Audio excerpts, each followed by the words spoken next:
معلتي انتاي بزبل عليك الزارة مسيلكم بزعبا مدباتنا يخون وطناتنا يخون سي بفقاد أملاخ زحلفة ديو ولا أيكونن إلنا كنمرمر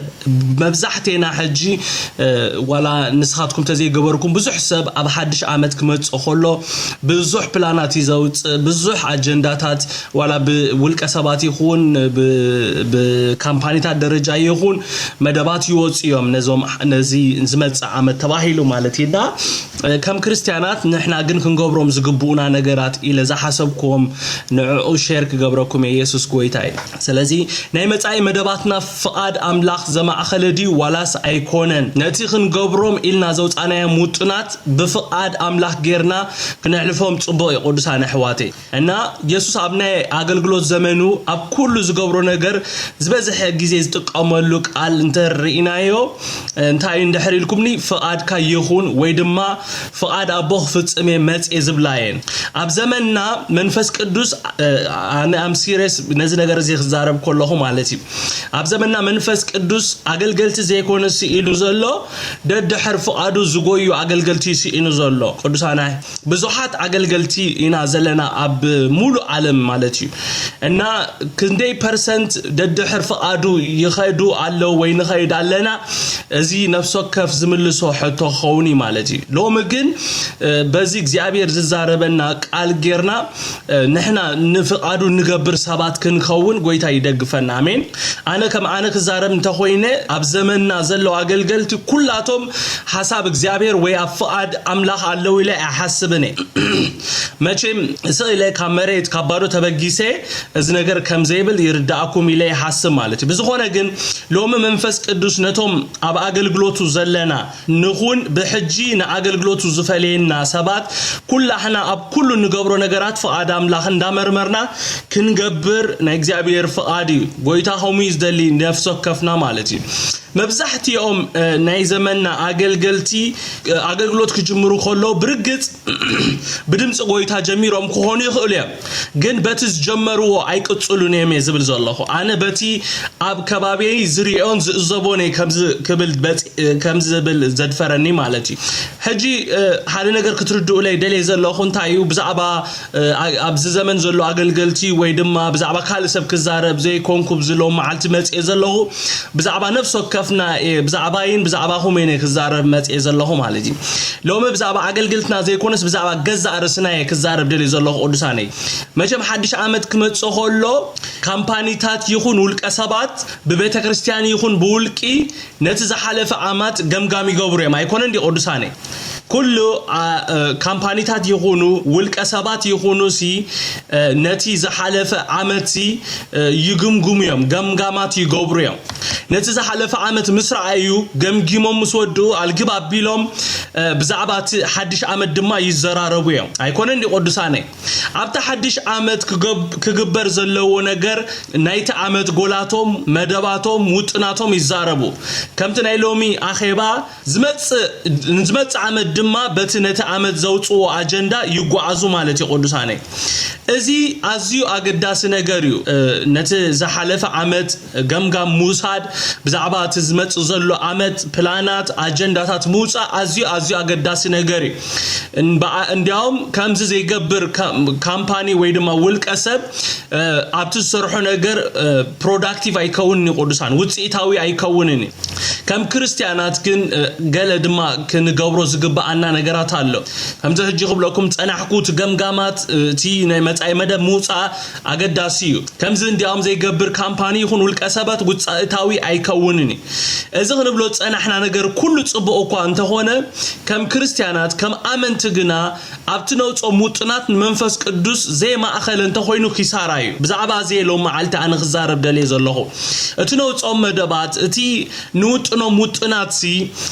منفس قدوس زما أخل ديو والاس أيكونن إلنا خنا حتت ننفسنا صبويو بلان موسى صبويو مدبات موسى صبويو بمدبات مخات صبويو جن كل مدباتنا منفس قدوس زي ما أخل اندحر كوينو جن موداتو كيساراي كم أمنتي أب كل نجبرم نجراتنا موداته وساني كم حلالف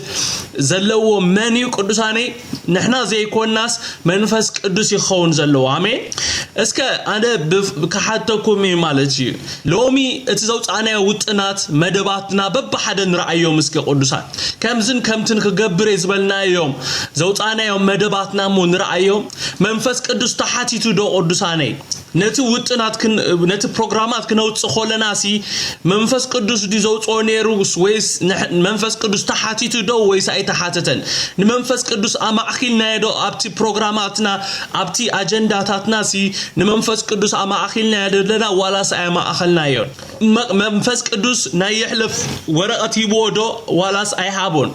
أبتي خنقبرم أوتينيام زلنا مدبات منفس قدوس سميرو ودو ولا سأيسمرلون منفس قدوس توكيزنا دينا كي توكسنا سقومتنا جميرنا زلونا زبلو حطوتات كنملسالونا قدوسان كم سعبت خريستوس نزن أبلع علي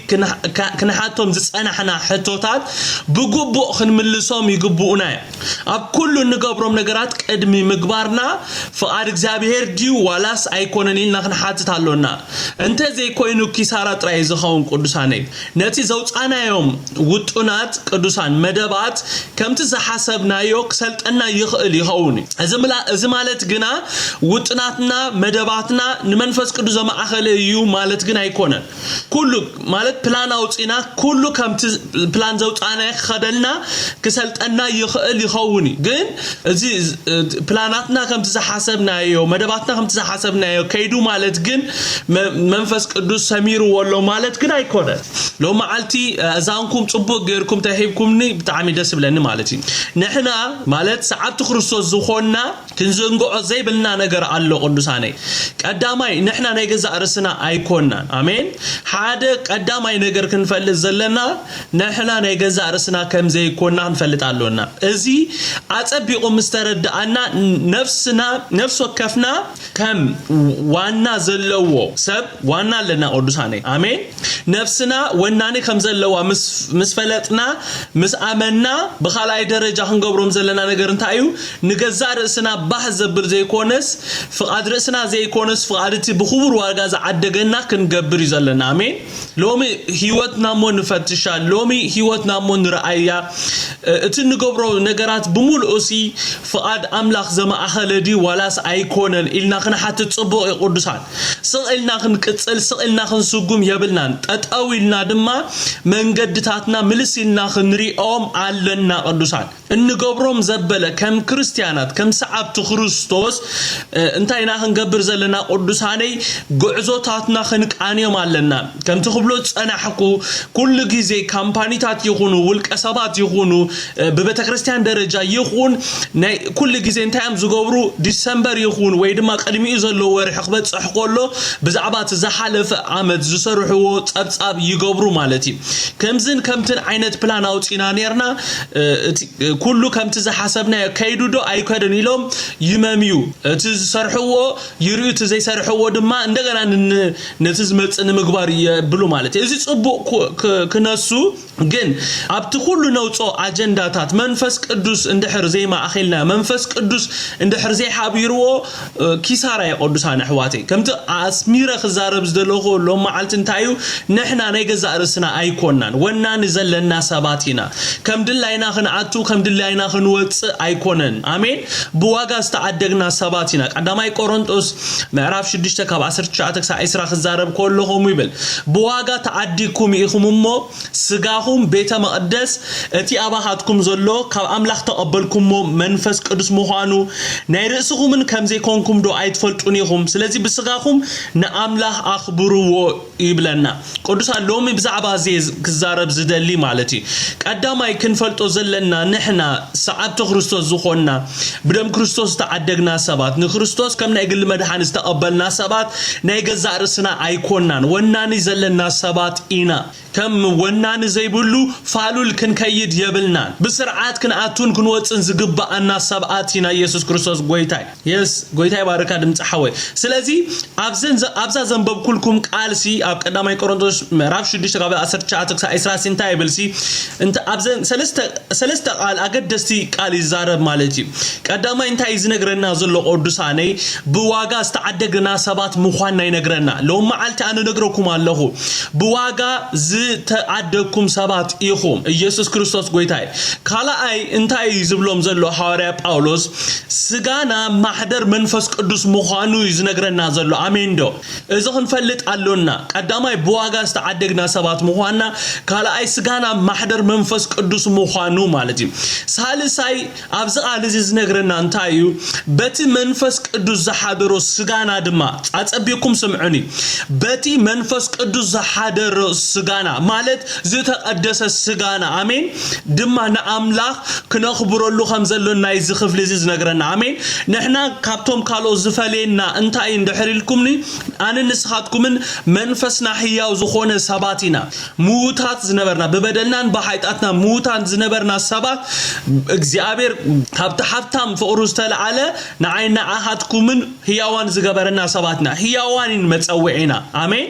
زتعدى جسب قدوس هني حد كتفلت وزلكم زتعدى جسب نتي بخور واجا زعدجو قويت أخنبر قديت على آمين دو يسوع كريستوس قويتاي بواجا استعدى جسب نيجزارسو زي كونه سب وناني زلوا سب نتي وناني أزخونه قويت أخنبر قديت على يكون عندي قدوسات ولون أملاخنا فأنا زحتت انتخونه نحنا جن نتي استخف لنا كبر واجا بمتأمات نتي كاب أفضل جسي أول منزي أزد حننا قويتانا أملاخنا كنبرلو أزيو أقداسيو آمين دو قدوسات أبز خان ببوت أنا حقوقال أمود داتا بمنتاي زازيمون دحري لكمني سلازي بسقاهم نعملاخ أخبرو بمبال بربعة نتبعتيو بمنتاي قدوساني بسقانا نقويتا خنا خبر استتصوعنا سباتنا آمين دو قدوسات باتي منفس قدوس زحادرو سقانا آمين باتي هيا وزخونا سقانا غيرنا نقزي أبير كنا خبرو يتعوئنا يسوس كريستوس قويتاي لومي بزعبا كمي غيركا نعملاخنا بزي مواتي سقا خنا خبروهم النخل بتقويتا زحابا نتسقا خنا قروكم كفتنا يسوس كريستوس قويتاي آمين دو اللهم إليه حسن مالتي يسوس عب يوحنس 10 قطر 4 انتا إلو قدساني أنا إلو يسوس كريستوس كزارب كله أنا نتي كقبرو زحاب كاني قبري فتيمة أمدري أخبركو خايلو يسوس يبحالي أنا إلو نتي كقبرو زحاب كاني قبري فتيمة أمدري أخبركو خايلو نحنا لك خميتي يسوس نبو زخبرو نخبرو انت خوينا لك همت يسوس زغبرو خنقبر علونا آمين دو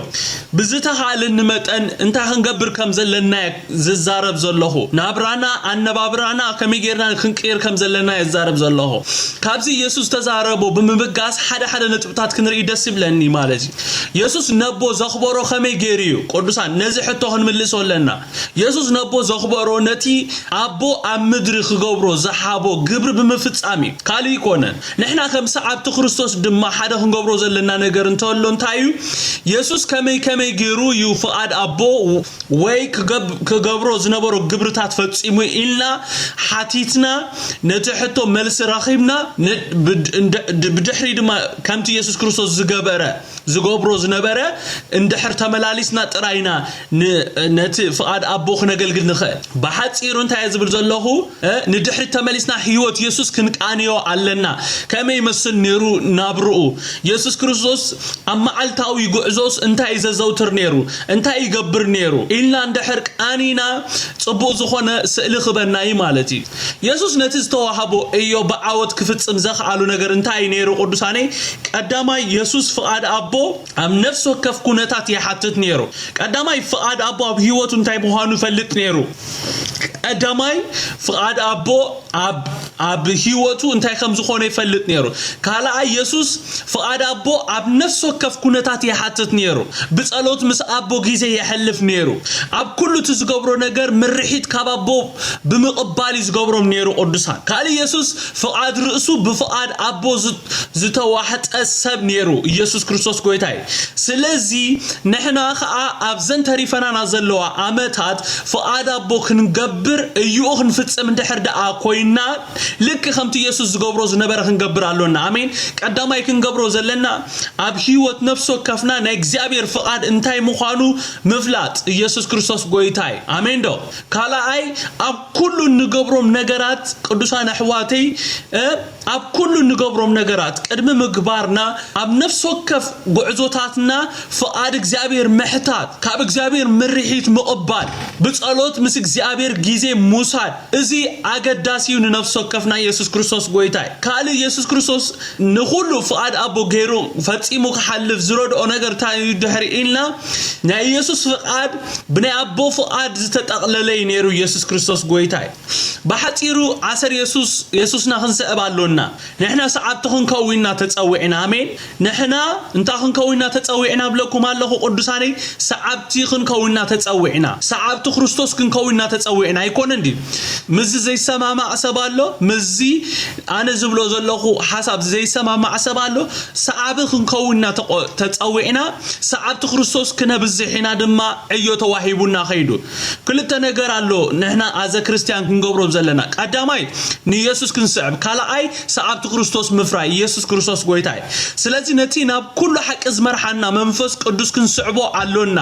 ምርሒት ካብኡ ክንቅበል ኣሎና እዚዩ ሎም መዓልቲ ኣነ ከመሓላልፎ ደለይ ዘለኹ ናይ ኣማኒ ስራሕ ምስዓብ እዩ እዚ ኣብ ውሽጥና ክኣትው ኣለዎ እዚ ምሳና ምስ ደምስርና ክወሓሓድ ኣለዎ ኣብ ውሽጢ ክስወጠና ክኽእል ኣለዎ ኣማኒ ሰዓቢ እዩ እግዚአብሔር ይመስገን ኣማኒ ማለት ንዓይ ሰዓቢ ማለት እዩ ኣማኒ ማለት ሰዓቢ ክርስቶስ ማለት እዩ ካል ዴፊኒሽን የብሉ ሰዓብቲ ክንከውን ይጻውዕትና ኣሜን ዶ ክንሰብኽ ኣይኮናን ጻውዕትና ካል ይኮነ ጻውዕትና ንኢየሱስ ክርስቶስ ክንስዕብ ሰዓብቲ ክርስቶስ ድማ ክነብዝሕ ናትና ጻውዕት እቲ ካል ቀጺሉ ዝመጽእ ነገር እዩ ከይሰዓብካ ሰዓብቲ ክተጥሪ ኣይትኽእልን ኢኻ ሓቅዶ ሓሶት ቅዱሳን ንኢየሱስ ክርስቶስ ዘይስዕብ ሰዓቢ ክርስቶስ ከጥሪ ኣይክእልን እዩ ከይሰዓብካ ተጥሪዮም ሰዓብቲ ከመይ ዓይነት ሰዓብቶም ዝኾኑ ክነግረኩም ከይሰዓበ ንኢየሱስ ክርስቶስ ከይሰዓበ ሰዓብቲ ዘጥሪ ሰብ ከመይ ዓይነት ሰብ ዝኾን መሲልኩም ሰዓብቲ ክርስቶስ ዘይኮነ ሰዓብቲ ክርስቶስ ዘይኮኑ ዝኾኑ ሰዓብቲ ዝመርሖም ዘለዮም ዝኾኑ ንክርስቶስ ከይሰዓበ ንክርስቶስ ዘይስዕብ ሰብ ሰዓብቲ እንድሕር ኣጠይ ሪኢኹም ክትፈልጥዎም ኢኹም ብሓጺሩ ሰዓብቲ እቶም ዝስዕብዎ ዘለዉ ሰባት ሰዓብቲ ክርስቶስ ዘይኮኑ ሰዓብቲ እዮም ዝኾኑ ምናልባት እውን ሰዓብቲ ሰባት ኣጋጢሞምኩም ይኾኑ እዮም ኣነ ብዙሕ እዮም ዘጋጥሙኒ ብዝኾነ ሎሚ ብዛዕባ ትክክለኛ ኣማኒ ክገብሮ ዘለዎ ነገር ኢና ክንዘራረብ ኣብ ዘለና ኣሜን ዶ ቅዱሳን ንኢየሱስ ክርስቶስ ከይሰዓበ ሰዓብቲ ዘጥሪ ንዕኡ ዝመስሉ ሰዓብቲ ጥራይ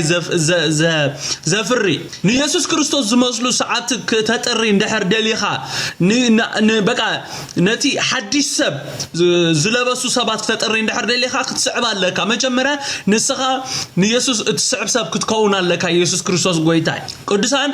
ኣማኒ ወይ ኣማኒቴ ክንብል ኮለና እንታይ ኢና ንብል ዘለና ቅዱሳን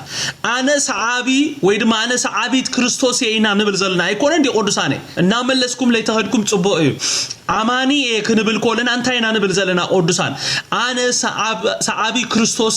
ኢና ንብል ዘለና ኣይኮነን ዲ ሰዓብቲ ክርስቶስ ደይኮንኩምን ቅዱሳን ሰዓብቲ ክርስቶስ ደይኮናን ኣነ ንስኻትኩምን ንኢየሱስ ክርስቶስ ክንስዕብ ደይኮናን ኣነ ንስኻትኩምን ጻውዕትና እንታይ ላ ደድሕር ሰብ ዘኸይድ ኣለና እንታይ ላ ደድሕር ሰብ ቲፎዞ ንኸውን ከምታ አንተ ዝነገርኩሁም ንኢየሱስ ክርስቶስ ከይሰዓበ ሰዓብ ዘጥሪ ሰብ ንክርስቶስ ዝመስሉ ሰዓብቲ ዘይኮነ ዘጥሪ ንዕኡ ዝመስሉ ሰባት ዘጥሪ ንሕና ድማ ንዓና ዝመስሉ ሰባት ዘይኮነስ ንክርስቶስ ዝመስሉ ሰባት ኢና ክነጥሪ ተጸዊዕና ኢየሱስ ክርስቶስ ጎይታይ ደቀ መዝሙረይ ግበርዎም ኢሉ እምበር ደቀ መዝሙርናትኩም ግበርዎም ኣይበለና ኢየሱስ ክርስቶስ ጎይታይ ኣሜን በታነ ዝፈልጦ ትርጉም ኣማኒ ማለት ሰዓብ ማለት እዩ ኢየሱስ ክርስቶስ ጎይታይ እዚ ነገር እዚ ክንፈልጥ ኣሎና ኣሜን ዶ ኣማኒ ማለት በትናተይ ዲፊኒሽን በትናተይ ትርጉም ኣማኒ ማለት ሰዓብ ማለት እዩ ሰዓብ ማለት ድማ ምርሒት ዘድልዮ ማለት እዩ ኣሜን ዶ ኣነ ንስኻትኩም ምርሒት ዘድልየና ሰባት ደይኮንና ምርሒት ካብ ጎይታ ዘድልየና ዕለት ከዕለት ድምፁ ክንሰምዕ ዘድልየና ሰባት ደይኮንናን ቅዱሳን ሰዓቢ ዝኾነ ሰብ ኣብቲ ዝመርሖ ሙሉእ ብሙሉእ ክውከል ኣለዎ ብኻልእ ኣዘራርባ እንታይ ዝብለኩም ዘለኹ ተውክልትና ሙሉእ ብሙሉእ ኣብ መንፈስ ቅዱስ ክኸውን ክኸውን ኣሎ ኣሜን ድምፁ ክንሰምዕ ክንክእል ኣለና ንመንፈስ ቅዱስ sensitive ክንከውን ኣለና ክስዕብ ጸኒሑ ካብቲ ዝመርሖ ወይ ምስ ዝመርሖ ተተጠፋፍኡ ግን ቅዱሳነ እቲ ሰዓቢ ኣብ ጸገም ይዝወድቕ ምክንያቱም እቲ ዝመርሖ ዘሎ መራሒ እዩ ናብቲ ክበጽሖ ዘለዎ ቦታ ብኸመይ ከበጽሖም ዘለዎ ዝፈልጥ ምስቲ ዝመርሓና እንተ ተሰዓኢና ብዙሕ ነገር ይዝበላሾ ቅዱሳነ ስለዚ ካብ እግሪ እቲ መራሒና ብፍጹም ክንፍለይ የብልና ክንጠብቆለና ኣብቲ ክንበጽሖ ዘለና ክንበጽሕ እንድሕር ደኣ ደሊና ግድን ምስቲ መራሒና እንዳተመያየጥና ነቲ ክንገብሮ ዘለና ክንገብር ኣሎና ኣሜን ዶ ቅዱሳን እታ እንኮ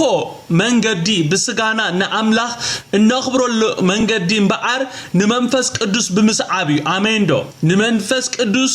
ብምስዓቢና ፍቓድ ኣቦ ክንፍጽም ንኽእል ፍቓድና ዘይኮነስ ፍቓድ መንፈስ ቅዱስ ብምግባር እዩ ነቦ ክነስምሮ ንኽእል ኢየሱስ ክርስቶስ ጎይታ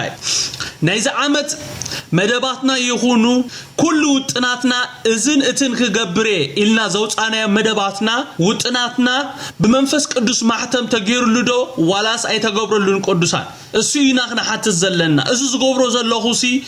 ኣቦ ሰሚር ወዲ መንፈስ ቅዱስ ኢሉን ድዩ መን ኢሉን ዝገብሮ ኢልና ክና ሓትት ብስጋና ንገብሮ ከይነህሉ ክንሓትት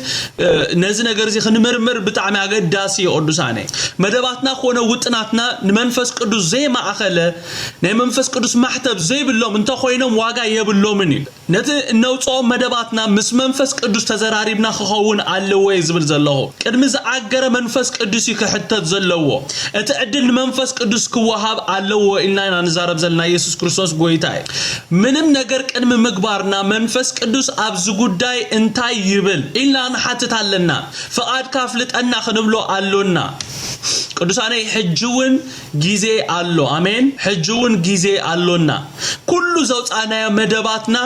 ንመንፈስ ቅዱስ እንካንበሎ ኣብዚ ጉዳይ ናትካ ፍቃድ እንበር ፍቃድ አይኩን ንበሎ ቅዱሳኔ ከምዚ ምስንብሎ መንፈስ ቅዱስ ፍቃዱ ኣብ ህይወትና ከፍልጠና እዩ አሜን መንፈስ ቅዱስ እንተ ተሓቲቱ ዝምልስ አምላኽ እዩ መንፈስ ቅዱስ እንተ ተሓቲቱ ዝምልስ አምላኽ እዩ ዝዛረብ አምላኽ እዩ ፍቃዱ ዘፍልጠና አምላኽ እዩ ኢየሱስ ጎይታይ አመደባትና መንፈስ ቅዱስ ወሳኒ ንስኻኩን ፍቃድ ካምበር ፍቃድ አይኩን ንበሎ ምናልባት መንፈስ ቅዱስ ነቲ ዘውጣኻዮ ውጥን ዘይኮነስ ናይ ባዕሉ አጀንዳ ንዓኻ ወይ ንዓኺ ክህልዎ ስለዝኽእል ማለት እዩ ቅዱሳኔ ምናልባት ምስቲ ናይ ሎማ ዓመት ዘውፃናዮ ውጥናት መንፈስ ቅዱስ ከይሰማማ ይኽእል ካለ አጀንዳ ካለ ፕላን ንዓኻ ወይ ንዓኺ ክህልዎ ስለዝኽእል ንመንፈስ ቅዱስ ምሕታቱ ኣዝዩ ኣገዳሲ ቅዱሳኔ ፍቃድ ካብዚ ዘመን እንታይ ኢልና ንሕተቶ ንውጥናትና ብናይ መንፈስ ቅዱስ ውጥን ክንትክኦ ድልዋት ከኣንኹን አሜን ከምዚ ክንገብር ኮለና መንፈስ ቅዱስ መደባትና ከቀይረና ስለዝኽእል መደባትና ከቀይረና ከምዝኽእል አሚንና ነዚ ነገር እዚ ንምልዋጥ ለውጦ እንደሪሉና ንምልዋጥ ግደፎ እንደሪሉና ንምግዳፍ ክሳብ ክንድዑ ድልዋት ድማ ክንከውን ኣሎና አሜን ዶ ቅዱሳን ህይወት ኢየሱስ ኮነ ሰዓብቲ ኢየሱስ ንህይወቶም እንተመርሚርና ንፍቃዶም በፍቃድ አቦስ ተኩ ሰባት የምኔሮም ከም ኢየሱስ ኮነ ከም ሰዓብቱ ክንከውን ከም ትንሳቶም ዘገልገልዎ አይነት ህይወት ክልወና ንሳቶም ዝገበርዎ ክንገብር ኣሎና ቅዱሳን አሜን ዶ ብዙሃት ንአገልግሎቶም እንበር እትንሳቶም ዝኾኑዎ ምዃን ንኽኾኑ ዝኸፈልዎ ዋጋ ክንከፍል አይንደሊኒና ቅዱሳኔ ብዙሃት ከም በዓል ሐዋርያ ጳውሎስ ንኽኾኑ ይደልዩ ግን ሐዋርያ ጳውሎስ ከምቲ ዝኾኑ ንኽኸውን ዝኸፈሎ ዋጋ ዝኸፈሎ መስዋዕትታት ንምኽፋል ግን ድልዋይ ትኸውን ኢኻ ከምኡ ግን ክልተ ፈቲኻ ግን ኣይከውን ቅዱሳኔ እንድሕር ጎይታ ክጥቀመልና ደሊና ንፍቃድና ብፍቃዱ ክንትክኦ ፍቃደኛታት ክንከውን ኣለና እዚኣታ እንኮ መንገዲ ቅዱሳን ጎይታ ክጥቀመልካ እንድሕር ደሊኻ ፍቃድካ ብፍቃዱ ክትክኦ ክትክእል ፍቃደኛ ክትከውን ኣለካ ኣመንቲ ስለተፀዋዓና ፍቃድና ዘሓብና ክመስለና ይኽእል እዩ እቲ ሓቂ ግን ከምኡ ይኮነን ቅዱሳኔ ኣመንቲ ስለዝኾንና በቃ ኣመንቲ ስለተፀዋዓና ፍቃድና ብሙሉእ ንጎይታ ዘግዛእናዮ ሰባት ክመስለና ይኽእል ይኸውን ፍቃዱ ዘሓበ ሰብ ቅዱሳኔ ናይ ባዕሉ አጀንዳ ይብሉን ፍቃዱ ዘሓበ ሰብ ናይ ገዛእ ርእሱ ነገር አይገብርኒ ፍቃዱ ዘሓበ ሰብ ኩሉ ሰዓት ናይ ጎይታ እዩ ኢኻ ትረኽቦ ፍቃዱ زحب سب ماننتو بمنفس قدوس توحد السبي قدوساني فقادنا كم زي حبنا كم يجرنا نفلت عند حد عيلنا نمفلاتو قليل قدوساني كبيدو دايكونن فقادكم كم زي حبكم ويدما فقادي كم زي حبكو نمفلات بزوج زشجر نجر أيكونن قدوساني فقاد رأسنا نجبر كم زلونا نفلت قالو حدا من قد نتايو نحنا أبناء جويتها بلان زي كنا زلونا نجويتها إنا أبتناتنا بلانات يأتينا زلنا حكدو حاسود نجويتها فقاد نجبر كم زي لنا ويدما أبناء جويتها بيزنس كم زي لنا بخمينا نفلت اندحر إلنا قدوساني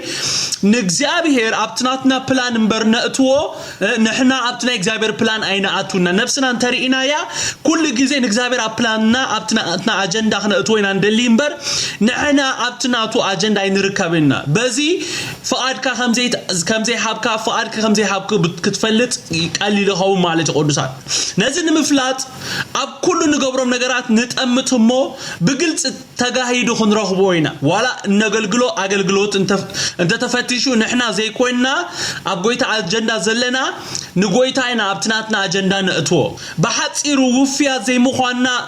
زي مخوانا ميستر أبنا إكزابير بيزنس لزي لنا تراي سلامنتين نقويت وفيا زي كونا ندحر إلنا مغنياتو نحنا بلاناتنا إنا نقبر زلنا نحنا مدباتنا إنا نقبر زلنا أبتنا قويتها مدب سلزي لنا إنا وفيا زي كونا مالتي أمنا قويتها بيزنس أتو وسب بزعبا قزارسو وينرسو تاكم نقر كقبر أيتريون يهم قدساني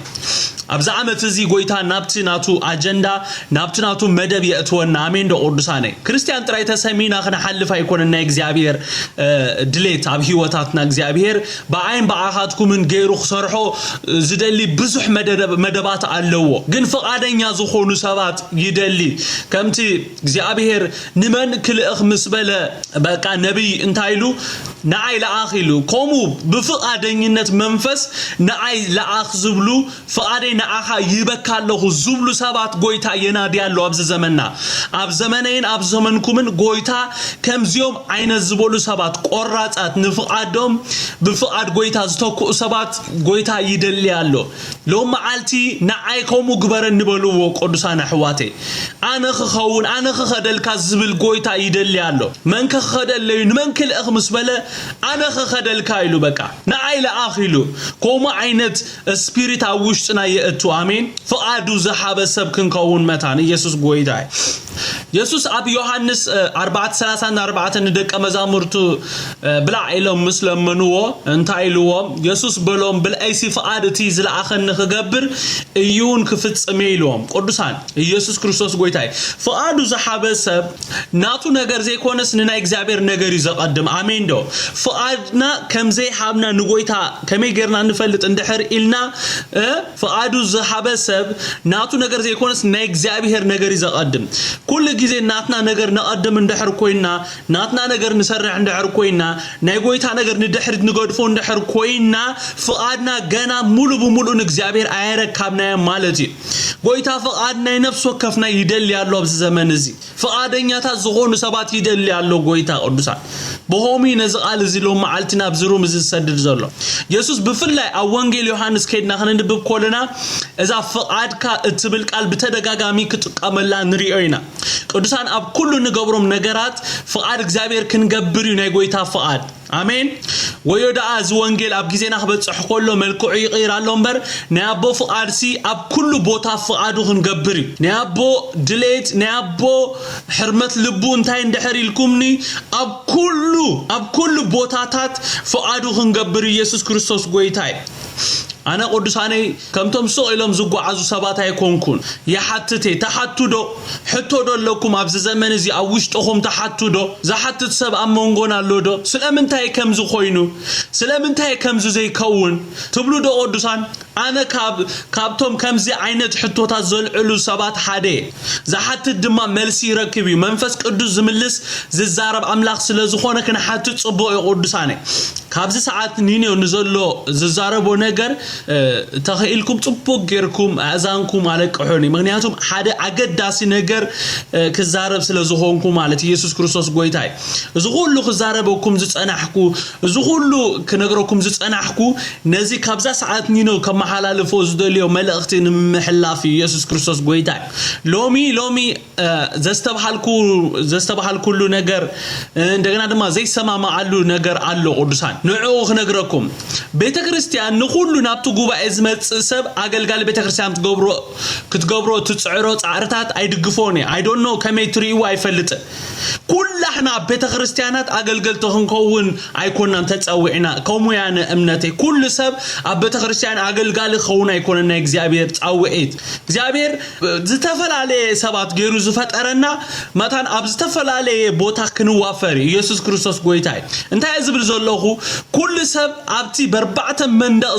ዝተኸበ ቤት ከገልግል ናይ እግዚአብሔር ፍቃዲ ኢለ አይአምንን አነ ኸውሜ ዝአምን እግዚአብሔር አቤቱ ዘገልግሎ ሰባት አለው አብ ዘመንና ዘላ ቤተክርስቲያን ከተተኩረሉ አለው አይለ ዘአምነሉ ነገር እንተሎንታዩ ንሁሉ ምእመና ኣብቲ ተዋፊሮም ዘለው ዝተፈላለ ማዕከናት አቡነ እግዚአብሔር አገልገልት ምዃኖም እንዳነገረት ከመይ ገሮም ንመሳርሕቶም ይኹን ንመማሃርቶም ይኹን ነቶም አከባቢኦም ዘለው ሰባት ንኢየሱስ ከማሩኹም ዘለዎም ዘድሊ ስልጣናታት አማሃብ ከተተክር አለዋ ኢለ ካብዛ አምኑ ሰባት ኢየሱስ ክርስቶስ ጎይታይ አሜን ደቆዱሳኔ መምህር እንደሕር ኮይንካ ኣብ ቅድም ተማሃሮኻ ናይ ጎይታ ወኪል ከም ዝኾንካ ፈሊጥካ ነቶም ተማሃሮኻ እትበጽሐሉ መንገዲ ምንዳይ በህይወትና ንጎይታ ምርአይ እዝና ያቦ ፍቃዲ አሜን ደቆዱሳኔ ነርስ እንደሕር ኮይና ናይ ግድን ንዕዘምር ክንብላ ይብልና ናይ ግድን ከምዝ ግበር ክንብላ ይብልና ኣብ ቤተክርስቲያን ከምዝ ክትኮንለክ ክንብላ ይብልና ዋላ ሱና ገዳስ ተኾነ ግን ልዕሊ ሁሉ ጎይታሲ ኣብቲ ሂቡና ዘሎ ሞያታት ኣብቲ ዝበዝሐ ጊዜ እንጥፋአሉ ስፍራ ናቱ አምባሳደራት ክንከውኒ ጎይታ ፍቃዱ ኢየሱስ ክርስቶስ ጎይታይ ነርስ እንደሕር ኮይንካ ኮሙ ኢንጂነር እንደሕር ኮይኑ ኮሙ ንዑ ወኪልካ ደው ትብሊ በተዛሐበና ፍልጠድማ ብኡ ጌርና ንዑ ክነኽብሮ ኢና እግዚአብሔር ፍቃድ አሜን ደቆዱሳን ኩላህና አቤት እግዚአብሔር ጥራይ ክንመጽእ ኾለና መንፈሳውያን ንኸውን አሎና ሐቅዶ ሐሶት ቅዱሳን ሐቅዶ አስተብሂልኩም ዶት ፈልጡ ኩሉ ሰብ መንፈሳዊ ዝኸውን አበይ እንደሕሪልኩምኒ ኣብቲ በርባዕተ መንደቅ ዝተነጥቀም ቤት ክመጽእ ኾሎ ጥራይ ኣብ ደገ አማኒዲዮ አይ አማንን አይትፈልጦኒኻ ሰዓብ ክርስቶስ ዲ አይኮንን አይትፈልጦኒኻ አወጻይ ናይ ክርስቶስ አምባሳደር ምዃኑ ወኪል ናይ ጎይታ ምዃኑ ልዑህ ናይ ጎይታ ምዃኑ ስለዚህ ተማሐረ ስለዚህ ተነግረ ወይ ድማ እዚ ፍልጠት እዚ አውሽጡ ስለዘሎ ኣብ ቤተክርስቲያን ክመጽእ ኾሎ መንፈሳዊ ይኸውን ቅዱሳን ምኽር እግዚአብሔር ንስሕቶ አሎና እስከ ካሐተኩም ነፍሰከፍኩም እስከ ካሐተኩም እስከ ነገሩኑ ከመይ ጌርና ኢና ነቶም ኣብዝ ተፈላለየ ቦታ ፋሒሎም ዘለው ሰባት ክንበጽሖም ንኽእል ንገሩን እስከ ከመይ ጌርኩም ይኹም ንዶክተር ክትበጽሑ ዶክተር እንደሕር ዘይኮንኩም ከመይ ጌርኩም ይኹም ነቶም ኢንጂነራት ትረኽቦም ኢንጂነር እንደሕር ዘይኮንኩም ከመይ ጌርኩም ይኹም ነቶም መማሃራን ክትበጽሑ ነቶም ተማሃሮ ትበጽሑ እንደሕር መማሃራን ዘይኮንኩም ተማሃራይ እንደሕር ዘይኮንካ እንደሕር አቡዝ ሰራዊት እንደሕር ዘይበልናሲ ከመይ ጌርናይና ክንወርሳ ነዛ ምድሪ ከመይ ጌራያ ምድሪ ወንጌል ዝስበኸላ ዓለም ከመይ ጌራያ ብዛዕባ ክርስቶስ እትሰምዕ እስከ ነገሩን ቅዱሳን ነቶም ብዝተፈላለየ ሞያ ተዋፊሮም ዘለው ሰባት ከመይ ጌርናይና ሞኽን በጽሖም ነገሩን ቅዱሳን ጽቡቕ ዶለና ቤተክርስቲያን ኣብ በርባዕተ መንደቅ ዝተነጥቀ ኮፊልናስ ጽቡቕ ዶለና ምእመን ኮይንካ ኮፊልካ ዘለኻሲ ጽቡቕ ዶ ትገብር ኣለኻ ጽቡቕ ዶ ትገብርለኺ ቤተክርስቲያን ስለስተመላለስና ዕሽር ስለዛሃብናሲ ነገልግል ዶ ዘለና ይመስለና ኸውን ካብኡ ዝሓለፈ አገልግሎት አሎ ኢየሱስ ክርስቶስ ጎይታይ ዝበዝሐ ጊዜና ነሕልፎ ምዘይ አመንቲዩ ዝበዝሐ ጊዜ ነሕልፎ ምስ መሳርሕትና ዝበዝሐ ጊዜ ነሕልፎ ኣብ ትምህርትና ኣብ ስራሕና ኣብ ዝተፈላለየ ቦታ እንደሕር አነ ንስኻትኩምን ነቶም ዝበዝሐ ጊዜ ነጥፋአሎም ሰባት ወንጌል ክንሰብክ ከሎም ተዘይክኢልናስ ከመይ ገይሩ ወንጌል ክበጽሖም ቅዱሳን ኩላህና ኣብቲ ጎይታ ዘቀመጠና ቦታታት ምስክራቱ እንተዘይኮይና ከመይ ጌርናይና ክንበጽሖም አታስ ከመልሱ ለይ ከመይ ጌርናይና ክንበጽሖም ከመይ አንፈትና ቤተክርስቲያን ቅዱሳን ኩላህና ኣብቲ ጎይታ ዘቀመጠና ቦታታት ምስክራቱ እንተዘይኮይናሲ ከመይ ጌርናይና ክንበጽሖ በኸመይ ዳይ ወንጌል ንፍጥረት ኩሉ ክስበኽ ከመይ ዳይ ወንጌል ኣብ ኩሉ ክበጽሕ ከመይ ጌርናይና ደቀ መዝሙር ነጎይታ ነብዛሐሉ ቅዱሳን ሎማነት ትክክለኛ ወንጌል كنقرأكم كلحنا سبختي سمعني قدسان زرعي تسفازجي بز قالزي الناس سلاسل كاخيد اب كل بتقويتا زقمت اكا مسكرنا قويتا موهانكا قويتا ابتي اندحر ممهر غيرو كالو ابتي زلخايا السفرة ناي قويتا امباسادر موهانكا فليتكا نتو وانجيل كتنقروم زلكا بغامي كتنقروم كم زلكا الناس اللها قويتا مريحيت النا تقبلكا ناي قويتا امباسادر كون 2014 بخمزيا بتزح كم تزحلف عامت كي تحلفو قويتا يبارك يسوس قويتا قدسان لومي انا تتكلن يا وانجيل كنقروكم كل احنا سبختي ممهران حواريات وانجيلاويان قواصوت كنكون يتصوعنان አሜን ደቆዱሳኔ በቃ ይተጸዋዓናን ንገሊ አቶሚ ዝብል አይኮነ እንዲ ቆዱሳን ኩላህናስ ነዝ ማዕረግ ክንቀበላሎና ቆዱሳን ኩላህናስ ሰበክተውን ከውናለና ኩላህና መማሃራን ክንከውናለና ኩላህና ሐዋርያት ክንከውናለና ቆዱሳን ነህና ኩላህና ሰበክቲ መማሃራን ሐዋርያት ወንጌላውያን ጓሶት ክንከውና ይተጸዋዓናን ኩላህና ግን አጸቢቁም ንስምዑኒ ቆዱሳን አጸቢቁም ስምዑኒ ሰበክቲ መማሃራን ሐዋርያት ወንጌላውያን እወድም صحوي من ما هذا كل احنا سبختي ممهران حواريات وانجيلاوያን ጓሶት ክንከውን አይተጸዋዓናን كل احنا ግን بزعبات ጎይታ ክንምስክር ተጸውዕና አሎና አሜን ኢየሱስ ክርስቶስ ጎይታ ሰሚዕሁም ነቅዱሳኔ ዋላውን ሰበክተውን ከውን አይንጸዋ ዋላውን መመሃራን ክንከውን አይንጸዋ እንበር كل احنا ግን بزعباتي ዝሞተልና ጎይታ ካብ ደቅደ ጸልማት ናብ ዘደነቅ ብርሃን ዘውጣና ጎይታ ክንምስክር ተጸውዕና ላሞይ አሜን ዶ كل احنا ግን ኣብቲ ጎይታ ዘቀመጠና ስፍራ አምባሳደርናቱ ክንከውን ተጸውዕና ለና አሜን ዶ ኢየሱስ ክርስቶስ ጎይታይ አንተ አሜን ዶ ካብዝ ዝበለጸ ነገር ታይትደል ይለሁም ቅዱሳን ቤተክርስቲያን ናይ ቅዱሳን ወይ ናይ ዝደሃኑ መተአኻኸቢት ማእኸል እንበር ናይ ዘአመኑ ናይ ዘይአመኑ መተአኻኸቢት አይኮነትን እቶም ናባና ከም ገለይሎም ዝመጹ ዘለው ሰባት ንረኽቦም አሎና እቶም ምርአይና ዘይፈቱ ናብ ማህበርና ከሕወሱ ዘይደልዩ ሰባት ከብኸመይና ክንበጽሖም ቅዱሳን ኣብ ቤተክርስቲያን ኮፍ እንደሕሪልናሲ ከመይ ጌርና ኢና ክንበጽሖ አቱም ሰባት ከመይ ጌሩ ይዙ ወንጌል ክበጽሕ ከመይ ጌሩ ክስፋሕፋሕ ስለዚህ ሎሚ እቲ ወንጌል ሰፍሐሉ መንገድ ዝነግረኩም ዘለኹ እቲ እንኮ መንገድ ወንጌል ሰፍሐሉ ከመይ እንደሕሪልኩምኒ ኣብታ ጎይታ ዘቀመጠና ስፍራታት ናይ ክርስቶስ አምባሳደራት ልኡኻት ክንከውን ኮለና ጥራዩ አሜን ዶ ኢየሱስ ጎይታ አሜን ዶ እዞም አቤት አምላኽ ተረኺብና ዘሎና ቅዱሳን ስምዑኒ ቅዱሳኔ እዞም አቤት አምላኽ ተረኺብና ዘሎና ውጽኢት ናይቶም ብዝረኸቡ አጋጣሚ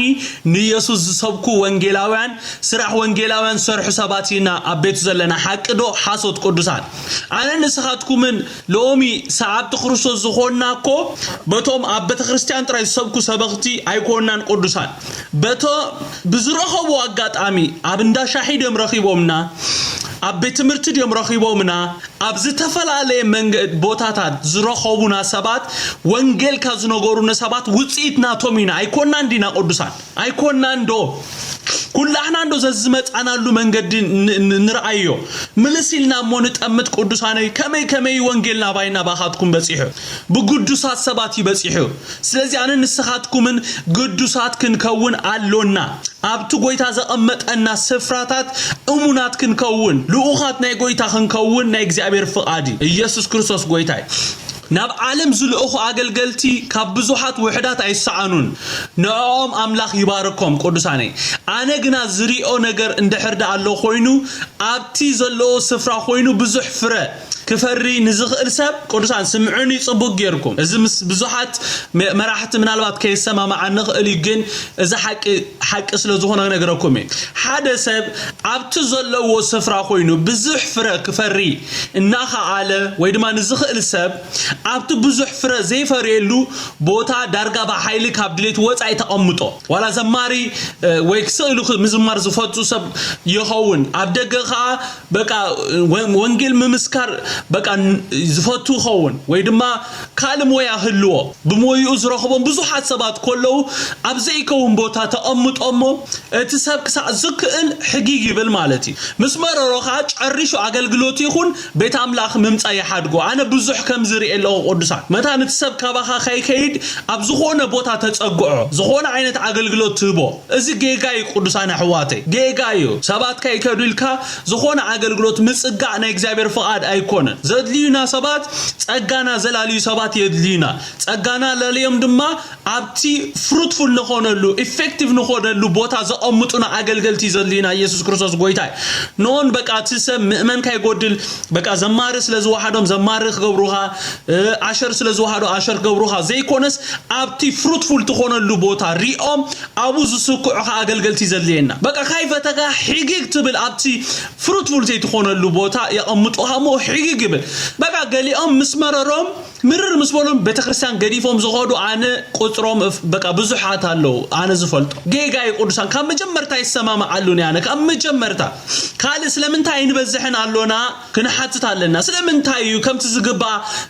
ሰብ ዘይድሕን ዘሎ ስለምንታይ ቤተክርስቲያን ብዝድሓኑ ሰባት ዘይተጥለቕልቕ ኢልና ክንሓትት ኣለና ቅዱሳን ወንጌልናውን ክምርመር ኣለዎ እቲ ብዙሓት ሰባት ህይወቶም ዝቀየረ ወንጌል ደይኮነን ዝሓዝና ቅዱሳን እቲ ናይ ብዙሓት ሰባት ህይወት ኢምፓክት ዝገበረ ወንጌል ደይኮነን ኣብይድና ዘሎ ስለዚ ስለምንታይ ንበዝሕን ኣሎና ክነግረኩም ዘይንበዝሓሉ ተቀዳማይ ምኽንያት ሰባት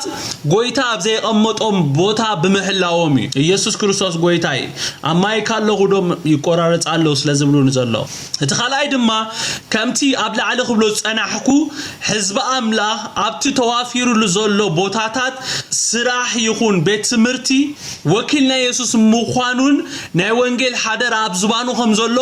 ብምዝንጋዕ እዩ ቅዱሳን ቆራረጽ እንትራሎ ንገሩኒ ፕሊዝ ዲስትራክት ክኸውን ኣለኹ ጽሕፉን ኮሎ ወይ ንሳትኩም ቀልጢፍኩም መልሱሎ እንታይ ዝብል ዘለኹ ስለምንታይ ንበዝሕን ኣሎና ኢልና መሕታቱን ጽቡቕ እዩ ቅዱሳን ዘይንበዝሓሉ ተቀዳማይ ምኽንያት ሰባት ጎይታ ኣብ ዘይቀመጦም ቦታ ብምሕላው እዩ እቲ ኻልኣይ ድማ ከምቲ ኣብ ላዕሊ ክብሎ ጸናሕኩ ህዝቢ ኣምላኽ ኣብቲ ተዋፊሩሉ ዘሎ ቦታታት ስራሕ ይኹን ቤት ትምህርትታት ወኪልና ኢየሱስ ምዃኑን ናይ ወንጌል ሓደራ ኣብ ዝባኑ ከም ዘሎ ብምዝንግዑ እዩ ቅዱሳን ዘንጊዕና ኣለና ንስኻትኩም እንሲ ናይ ወንጌል ሓደራ ኣብ ዝማንና ከም ዘሎ ዘንጊዕና ኣለና ወንጌል ነቶም ሰበኽቲ ወንጌል ንወንጌላውያን ጥራይ ዝምልከት ጌርና ስለዝወሰድናዮ ጉቡዕና ከም ዝኾነ ወንጌል ክነግር ከም ዘለና ብምዝንጋዕና እዩ ከም ዝግባእ ብዙሓት ሰባት ዘይድሕኑ ዘሎ ቅዱሳን ዘይንበዝሓሉ ዘለና ምኽንያት ኣመንቲ ኣብቲ ጎይታ ዘቐመጦም ስፍራታት ናይ ኣምባሳደርነት ስርሖም ብምዝንግዖም እዩ ቅዱሳን ኣነ ንስኻትኩምን ኣብቲ ጎይታ ዘቐመጠና ቦታታት ትምህርቲ ቤት ክኸውን ይኽእል እዩ ስራሕ ክኸውን ይኽእል እዩ ቢዝነስ ክኸውን ይኽእል እዩ ኣብ ዝተፈላለዩ ማዕከናት ናይ ስራሕ ናይ ክርስቶስ ኣምባሳደራት ምዃንና ስለዝዘንጋዕና እዩ ወንጌል ከም ዝግባእ ዘይዘርጋሕ ዘሎ ሰባት ከም ዝግባእ ዘይድሕኑ ዘሎ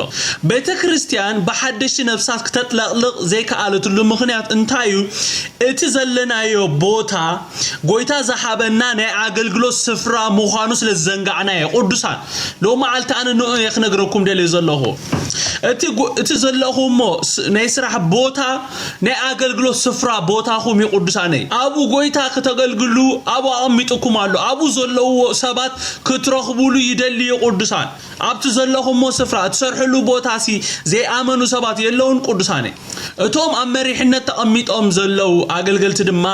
ነዚ ነገር እዚ ብግቡእ ስለዘይመሃሩናን ግቡእ ስልጣናታት ስለዘይሃቡናን ኢየሱስ ክርስቶስ ጎይታይ ስለዚ እግዚአብሔር ንፉሉይ ኣገልግሎት ዝፀውዖም ሰባት ኣለው ግን ከምቲ ኣብ ላዕሊ ክብሎ ጸናሕኩ ግና ኩላህና ኣብቲ በርባዕተ መዓዘን ተኸቢባ ዘላ ቤት ክነገልግል ኣይተፀዋዕናን ንሕና ኣብዚ ዘለና ብሙሉእና ኣብቲ በቃ ኣብታ ቤተክርስቲያን ንግልገለላ ዘለና ቤተክርስቲያን ኩላህና ደቂ ቸርች ተንኸውን ኣብታ ቸርች ኩላህና ክነገልግል ኣይኮነን ጻውዕትና እግዚአብሔር ነፍስ ወከፍና ፍሊ ዝበለ ነገር ይሂቡና ዘሎ ኢየሱስ ክርስቶስ ጎይታ ዋላውን ኣብ ቤተክርስቲያን ምግልጋልና ሰናይ ተኾነ ዝኾነ ማለት እዩ ግን ክንዝንግዖ የብልና ንሕና ናይ ክርስቶስ ልኡኻቲና ንሕና ናይ ክርስቶስ ኣምባሳደራቲና ስለዚ ወኪል ናይ ክርስቶስ ምዃንና ፈሊጥና ኣብቲ ዘለና ስፍራ ኣብ ትምህርቲ ክንህሉ ንኽእልና ኣብ ትምህርቲ ንረኽቦም ብዙሓት ሰባት ኣለዉ ክንጥቀመሉ ለና እቲ ባይታ ክንጥቀመሉ ለና እቲ መድረክ ክንጥቀመሉ ለና ኣብ ስራሕና ንረኽቦም ሰባት ኣለዉ ኣብ ዝተፈላለዩ ቦታ ንረኽቦም ሰባት ኣለዉ ስለዚ ኣገልግሎትና ነስፋሓዮ ኣእምሮና ነስፋሓዮ ቅዱሳን ኣሕዋቴ ስለምንታይ ኣነስ ይገርመኒ ስለምንታይ ሰባት ኣብ ቤተክርስትያን በኣገልግሎት ይበኣሱ ይገርመኒ ኣገልግሎት መልኡ ኸሎ ደገ ማለት እዩ መልኡ ከተገልግሎም ዝጽበዩ ኻስ ሙሉ ብዙሕ ዓለም ብመዓለማ ኸሎሲ በቃ ምስ ፓስተርካ በቃ ትናቆር ጌጋይ ቅዱሳን ናብ ዓለምና ተላይኽና ዓለምያ መድረኽና ኢየሱስ ክርስቶስ ጎይታይ ስለዚህ በቃ እንድሕር ከይድካ ወንጌል ሰቢካሲ ብዙሓት ነፍሳት ተድሕን ትኽእል ኢኻ ኢየሱስ ክርስቶስ ጎይታይ ሎማ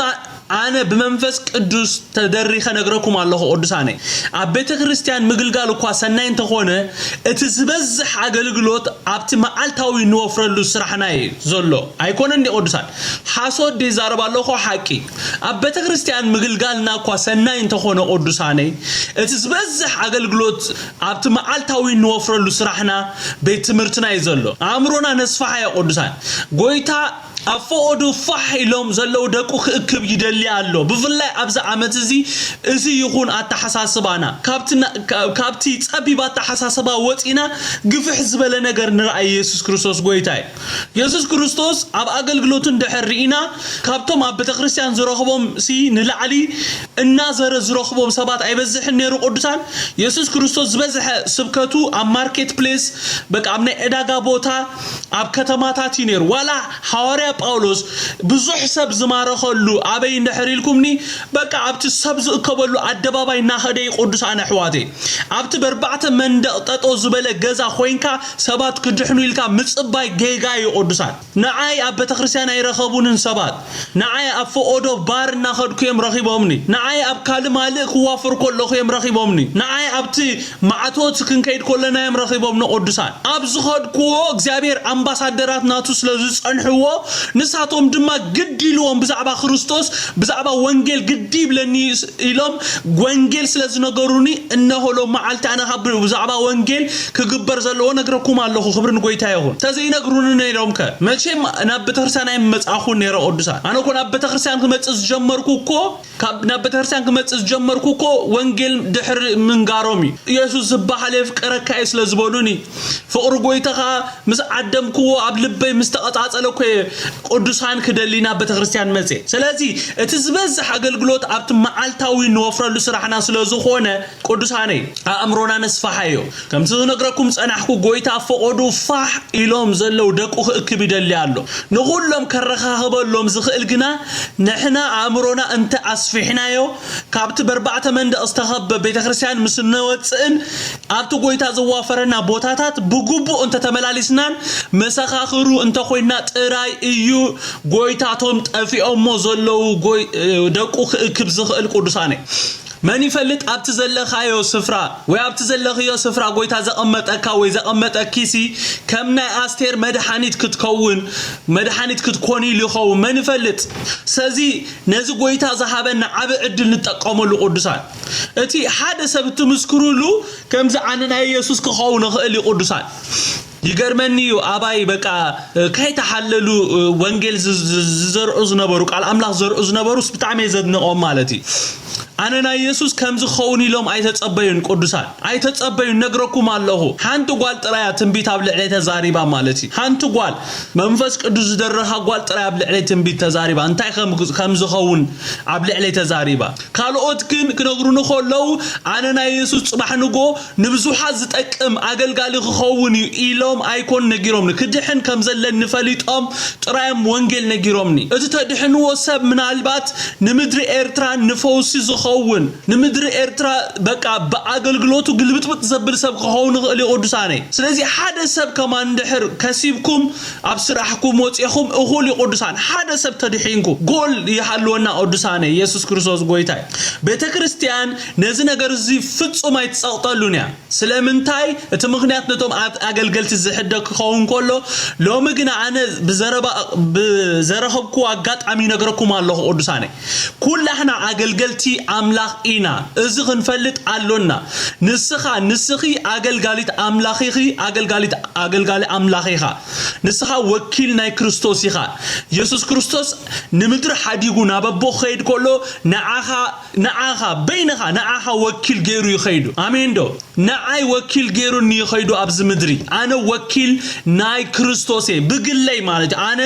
አምባሳደር ናይ ክርስቶስ ልኡኽ ናይ ክርስቶስ መልእኽቲ ዘለኒ ሰበ ኢየሱስ ክርስቶስ ጎይታይ ኢየሱስ ክርስቶስ የድህን ይዝብል ወንጌል ዘለኒ ሰበ ኢየሱስ ክርስቶስ ጎይታይ ምናልባት ለው መዓልቲ ኣብ መንጎና አገልጋሊ አይኮንኩን ትብሉ ሰባት እንድሕርዳ ኣለኹም አገልገልቲ አምላኽ ምዃንኩም ኣነ ዘይኮንኩ እቲ ሓቂፍኩሞ ተተርዒስኩሞ ትድቅሱ ዘለኹም ቃል ይነግረኩም ኩላህና አገልገልቲ ምዃንና ናይ እግዚአብሔር ቃል ይነግረና እዩ አሜን ዶ ድሕር ኣብ ቀዳማይ ጴጥሮስ ምዕራፍ 2 ቁጽር 9 ከይድና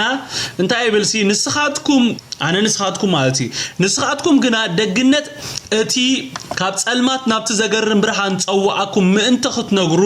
ሕሩይ ወለዶ ናይ መንግስቲ ክሕነት ቅዱስ ህዝቢ ጥሪት አምላኽ ዝኾንኩስ ዝኾነ ህዝቢ ኢኹም ሎ መዓልቲ ነዚ ቃል እዚ ተንቲነ ክነግረኩም ይቅዱሳን እንታይ ማለት ምዃኑ ክነግረኩም ኢየሱስ ክርስቶስ ጎይታይ መንፈስ አምላኽ ክነግረኩም አሜን ዶ ቅዱሳን ንስኻትኩም ግና ደግነት እቲ ካብ ጸልማት ናብ ዘገርም ብርሃን ዝጸዋዓኩም ምእንቲ ክትነግሩ ሕሩይ ወለዶ ናይ መንግስቲ ክሕነት ቅዱስ ህዝቢ ጥሪት አምላኽ ዝኾነ ህዝቢ ኢኹም አሜን ኢየሱስ ክርስቶስ ጎይታ ተአምን ዲኻ እዚ ቃል እዚ ንዓኻ ከም ዝተጻሕፈ ብዛዕባኻ ዛረብ ከም ዘሎ ተአምን ዲኻ ብዛዕባኺ ዛረብ ከም ዘሎስ ተአምንን ትፈልጥ እንዶ ኣለኺ እንድሕር አሚንኪ ትርጉሙኻ ክነግረካ ኢየሱስ ክርስቶስ ጎይታይ ከምዚ ነዚ ቃል እንንብቦ ዘሎና ቀዳማይ እንታይና ኣነ ንስኻትኩምን ቀዳማይ ዝተጸዋዕና ሰባቲና እስኪ ባዕልኹም ኣነ ዝተጸዋዕኹ ሰብ እየበሉ ኣነ ዝተጸዋዕኹ ሰብ ኢልኩም ጽሓፉ ኢየሱስ ክርስቶስ ጎይታይ ቀዳማይ ኣነ ንስኻትኩም ዝተጸዋዕና ሰባቲና ካልኣይ ጸዋዒና ድማ ባዕሉ እቲ ካብ ሰማይ ዝወረደ ናብ ሰማይ ከዓ ዝደየበ ኣብ የማን ኣቦ ዝተቐመጠ ኢየሱስ እዩ አሜን ዶ ጸዋዒኹም ከይትርስዕዎ ጸዋዒኹም ተራ ሰብ ኣይኮነን ጸዊዕኩም ፓስተርካ ኣይኮነን ጸዊዕካ ፓስተርኪ ኣይኮነን ጸዊዕኪ ኢየሱስ እቲ ምእንታይን ዝሞተ ኢየሱስ ክርስቶስ እቲ ኣብ የማን ኣቦ ኮይኑ ዝማልድ ዘሎ ኢየሱስ ክርስቶስ እቲ ተፈጸመ ኢሉ ንኹሉ ዝፈጸመ ኢየሱስ ክርስቶስ ይጸዋዕኹም ኢየሱስ ክርስቶስ ጎይታይ ስለዚ ኣነ ንስኻትኩም ዝተጸዋዕና ሰባት ኢና ተራ ሰባት ኣይኮናን ጻውዒት ዘለና ሰባት ኢና ዝተጸዋዕና ሰባት ኢና ጻውዒትና ድማ ስፔሲፊክ ፍሉጥ ንምንታይ ተጸውዕና ኣለና ጻውዒትና ድማ እንታይ እዩ ቅዱሳን ስምዑኒ ቀዳማይ ጴጥሮስ ምዕራፍ 2 ቁጽር 9 በጽሕለኹ ሕጂ ጻውዒትና ድማ እንታይ እዩ አጸቢኩም ስምዑኒ ኢየሱስ ክርስቶስ ጎይታይ ጻውዒትኪ እንታይ ምዃኑ ክነግረኪ ጻውዒትካ እንታይ ምዃኑ ክነግረካ ኢየሱስ ክርስቶስ ጎይታይ ካልማለ ኣይኮነን ጻውዒትና እንታይ መስልኩም ብዛዕባቲ ካብ ድቕድቕ ጸልማ ናብ ዘደንቕ ዘገርም ብርሃን ዝጸዋዕና ኢየሱስ ብዛዕባኡ ክነግር አሜን ዶ ብዛዕባ ኢየሱስ ክትነግር ጻውዒትካ ካልእ ጻውዒት የብልካ ብዛዕባ ገዛ ርሳ ክትሰብኽ ኣይኮንካ እንተ ጸውዒኻ ብዛዕባ ኢየሱስ ክርስቶስ ክትሰብኽ ብዛዕባ መድሓኒ ዝኾነ ኢየሱስ ክትሰብኪ ብዛዕባ ኢየሱስ ኣብ ህይወትክ ዝገበሮ ብዛዕባ ኢየሱስ ኣብ ህይወትካ ዝገበሮ ነገር ክትነግር ኢኻ ተጸውዒኻ ኢየሱስ ክርስቶስ ጎይታይ ክትነግር ኢኻ ተጸውዒኻ እንታይና ነግር እንድሕር ኢልኩም ጎይታ ካቤናይ ህይወት ከም ዘውጻካ ካብ ዘውጻኪ ህይወትና ንጎይታ ኸይረኸበት ኮላ ከመይ ትመስል ከም ዝነበረት ኢና ንነግር ኢየሱስ ክርስቶስ ጎይታይ ካብቲ ዝነበርናይ ህይወት ድማ ጎይታ ከም ዘውጻና ንነግር ማለት እዩ ብዙሕ ኮምፕሊኬሽን የብሉን ኣነ ንስኻትኩምን ካብ ድቕድቕ ጸልማት ናብ ዘደንቕ ብርሃን ዝተጸዋዕና ስለምንታይ እንድሕር ኢልና በቃ ብዛዕባ ጎይታ ክንነግር ብዛዕባ ህይወት በኢየሱስ ክርስቶስ ሃይ ጓሌ ሰላም ትብለኩም አላ I love you ትብለኩም አላ بزعبا مسكرنت ناي هيوت بيسوس سميعهم اندحر كوينكم سرحا انتاي نيرو بزعبا قويتا من مسكاري اتي قويتا بهيوتا زغبرو نگر سبات اب كبابي ازلو سبات مسرعيو قدساني اتوم اب كبابي هيوت بيسوس زلو سبات اب كبابي فورغيفن اب كبابي يسوس يتسفاي زلو سبات اب هيوتوم قويتا زغبرو نگر مسرعيو بتعمي يقرمو مال مسكرنت اسمعو هولو دما بزعبا يسوس بزعبا اتي سات بلو يسوس كريستوس دما نمفلات حنطينت يحضرم قدسان نعا هيوتا زغيره نعا تاريخا زغيره نعايون كغير يلوم مس ناب غويتا يمصو مالتي قدسان سلازي ننغرو انتايو تو غويتا بيوتنا زغبرو طراينا هننغر زلنا يسوس غويتاي تزبلص مسكرنت نسي قدسان تزبلص ነገር مسكر بزعبا زيت فولطو ነገር منغار كاب منغار اتتفولطو يسوس كريستوس اب هيوت كازغبرو يسوس زخونلك مخان مزرابي تزقلل ነገር قدسان اوكي انتايلنا لنا كم جمرتا جميره نغركم الله انا نسخاتكم زتصوعنا سبات كم زخونا نغيركم الله صاوعتنا دما انتاي نمغباريلنا لنا بزعبات كاب دقد صلمات ناب زدنق برهان زصوعنا يسوس بزعبو كنغري صاوعتنا لنا امين نسخاتكم نا دغنت تي كاب صلمات ناب زغرن برهان زصوعكم مانت نغرو زبل قال الله مانت خنغر بزعباتي كاب دقد صلمات ناب زدنق برهان زوصانا يسوس كنغر تزغبرو اب هيوتنا كنغر اينا صاوعتنا امين قصيلو انتايلو نمنينا ننغر اند حردا ايلنا قدساني نمنينا ننغر تي يسوس اب هيوتنا زغبروسي نمنينا ننغر اندحر إلنا نتوم معالتاوي نرخوم سباتينا ننغر امين دو كمغيرنا كنغروم كمزلونا كم منفس قدس مريحت كنقبل صبو اي قدساني كابو بسترفه غنا قدم مسكارنا صبو مهزنه تغبرنا نخلونا ادل تخفيتنا لهم صبو مغنياتو مسارحتنا سلازخونو بقليلو سلان رخبهم مالتي حجي ماچم كلنا امسفح منغست املاح اجام كمزولنا رينا لنا امين امونغونا ايتصوعهون زبل علو الى حجي اي امنني امين دو قدسان كلنا صوعاتنا كلنا حرياتنا كلنا يسوع كريستوس غويتاي كنغروكم صبوق غيركم سمع نحنا صوعات راي زيكونا قدساني حري ولدينا امين دو ايكونكم اندكم زهونكمو قال املاح زبلكم كيز نغروكم انا نسخاتكم صوعات راي كونان نحنا حريات ولدينا يسوع كريستوس غويتاي سلستحرنا اينا كابتوم ابزوريانا زلو انا نسخاتكمن كاب دقد صلمات زملتنا ايكونن دي قدسان غويتا سلازفتو كوي انا نسخاتكمن كاب دقد صلمات نابزدنق برهان كنملت كوينا يسوع كريستوس غويتاي كنملت زردانا املاح كنملت زغبرنا كاب كلهم بيتسبنا يخون ياروختنا زحارينا ايكونن دي نحنا نتوم زيملطو كم زملطو كنغبر كاب غحر حاوي منزينا متان كنوصومي እግዚአብሔርና አይና አሐድኩም ሐሪና ስለዚህ አብዛ አመት እዚ እንተ ዘይተዛነና በጣም ጽቡቅ ቅዱሳን አሜን ዶ ምዝና ያአኽለና ክንድዚ ዘመን ተዛኒናልና ክንድዚ ዘመን ነትን ገብሮ ዝግባአና ሸለሊናልና አብዛ አመት እዚ ግን አሞንጎና ዝዛነይ ሰብአያ ሓሉ ከምቲ ጎይታና አይና አሐድኩምን ካብ ጉህር ሓዊ መንዚዑ ዘውጻና ካብ ደቅድ ጸልማት መንዚዑ ዘውጻና ንሳትኩምን ነቶም ናብ ሲኦል ዝኸዱ መንዚዕና ነውጾም ናይ እግዚአብሔር ፍቃዲ كل احنا نزقال زسمعنا زبله نتوم زي سمعون كنسمعهم كمن دغنا دما نتلومي غويتا زتزاربنا اب تغبار كنوعلو غديتا لونا امين كومم زي نغبر ازقال زي بعلو اموداتا فردنا يسوع كريستوس غويتا كماغتنا يزقال زي እግዚአብሔር እኮ ካምዝራብ ድሕር አይበለን ቅዱሳን በብዛአተናዮ በብዝኸድናይ ዛረበናሎ ካብዛ ሐሊፉን ታይግበር ሎሚ ፍቃዱ እዚ መሆን ነጊርናሎ ስለዚህ ንተዓዘዞ ቅዱሳን ነህና ጽዋዓት ሁሪያት ጥራይ ዘይኮና ናይ መንግስት ክህነት ቅዱስ ህዝቢ ጥሪት አምላክ ዝኾና ህዝቢና አሜን ስለዚህ ዝኾናዮ ኮይና ንርከብ አሎና እንድሕር ቃል አምላክ ንስኻትኩም ካህናት ይኹም እንደህድና ካህን ኮይና ንርከብ አለና ነቶም ምስ አቦ ተባይሶም ዘለው ክንተዓርቅ ናይ ክህንነት ማዕረግ ተቀበልና ሰባት ኢና አሜን ዶ ታይዝብል ዘለኹ ነቶም ምስ አቦ ተባይሶም ዘለው ክንተዓርቅ ናይ ክህንነት ማዕረግ ተቀበልና ሰባት ኢና ነዚ ማዕረግና ኣብቲ ጎይታ ዘቀመጠና ቦታ ክንጥቀመሉ አሎና አሜን ሰብ ማዕረግና ንጥቀመሉ እዚ ማዕረግ ዝሰርሕ ግና ነህና ቅዱስ ምስ ንኸውን አሜን እንታይልና ንሳትኩም ናይ መንግስት ክህነት ምስ በለ እንደገና ደግሞ ቅዱስ ይሉና